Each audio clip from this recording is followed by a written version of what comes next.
8h24, c'est l'heure de retrouver l'édito politique d'Alexis Poulain. Bonjour Alexis. Bonjour Alexis. Bonjour. On va revenir ce matin sur un échange qu'on a eu assez houleux, assez animé en tout cas hier matin avec Elisabeth Lévy et Éric Revel sur cette question de la stratégie du gouvernement face à cette crise sanitaire, la campagne de vaccination qui s'accélère, mais est-ce qu'on n'est pas aussi entré dans une forme d'acceptation, d'immunité collective? C'est un peu l'idée que vous souhaitez aussi développer ce matin. Oui, alors c'est pas mon idée, c'était une question que posait un certain scientifique en disant on se demande quelle est la stratégie réelle du gouvernement. En octobre, avant de reconfiner, Emmanuel Macron disait que non, il ne choisirait pas cette stratégie de l'immunité collective naturelle, c'est-à-dire de laisser circuler le virus et qu'il ferait tout pour éviter cela, avec les confinements, les couvre-feux, les vaccinations.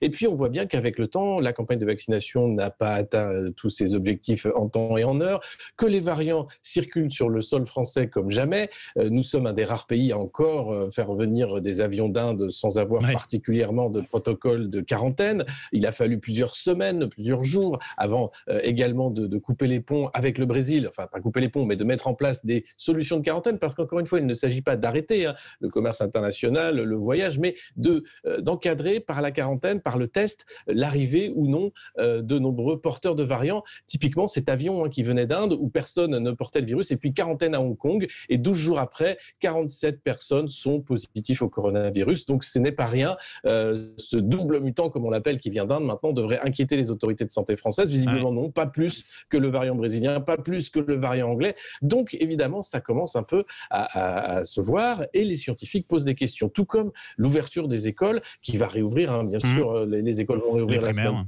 prochaine, les primaires, sans être corrélés du tout au mauvais ou bon chiffre de l'épidémie. L'idée, c'est qu'on doit réouvrir coûte que coûte. Et là encore, question, est-ce que ce n'est pas une stratégie perdante, puisque on sait que les écoles sont, comme tous les lieux publics où on se croise et on croise de nombreux autres petits êtres humains remplis de virus, eh bien, c'est des lieux de propagation. Donc, maintenant, une question se pose, est-ce que Emmanuel Macron n'est pas en train de faire, comme il le fait partout ailleurs, du en même temps?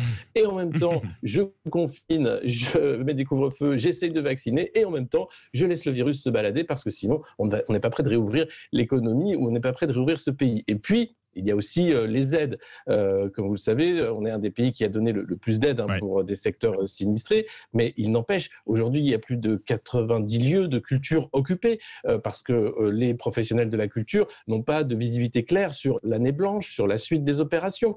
Les restaurateurs qui, eux, se disent, même s'il y a des aides, je ne crois pas que cet été, sans touristes, je vais pouvoir faire mon chiffre et rouvrir en temps et en heure. Certains qui parlent déjà de mettre la clé sous la porte en disant, jamais je ne pourrai rouvrir malgré les aides. Et pourtant, Bruno Le Maire, ministre de l'économie, lui attend une croissance au rebond en disant, vous inquiétez pas, on ne va pas enlever la perfusion de manière violente. Néanmoins, rien ne dit que ça va reprendre. D'ailleurs, le gouvernement a déjà provisionné 7 à 8 milliards pour le non-remboursement des prêts garantis par l'État en 2023, c'est-à-dire des entreprises qui feront faillite. Donc, rien n'est sûr. Et là encore, la question se pose, est-ce qu'il n'y a pas là en même temps un peu difficile à assumer, encore une fois, pour Emmanuel Macron, mais réel dans la politique, s'il y en a une du gouvernement. Et ben voilà, en tout cas, une précision, d'ailleurs, un chiffre, on a appris que sur ces dernières 24 heures en Inde, le bilan sur le Covid, c'était plus de 2000 morts, ce qui est énorme, même si la population là-bas aussi est gigantesque. Merci beaucoup, Merci Alexis Poulain, et à tout à l'heure pour le petit déjeuner de l'actualité à 8h40.